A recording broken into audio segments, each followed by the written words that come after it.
All right, so just a quick tutorial on how to use StatCrunch in order to find the standard deviation and a few other things as well. So first thing we do is click on this box right here, open the StatCrunch. Now, by some chance, that box is not there, and all that means that you will have to type in the data values, manually, do it yourself. But you see what it did is it populated the first column. That column name is variable one. They automatically, you could rename it if you wanted, but you don't have to. So then from here, go to stat, summary stats, columns, because that's what we're dealing with, the columns. Notice variable one right here, click on it.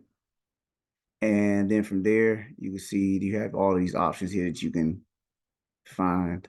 But for just finding standard deviation, you don't have to worry about messing with any of that. All you have to do is hit compute, and here you go. There's your standard deviation, standard error, median, mean, range, and all the good stuff like that. Q1, Q3. All right. That's all there is to it. Let me know if you have any questions. Take care.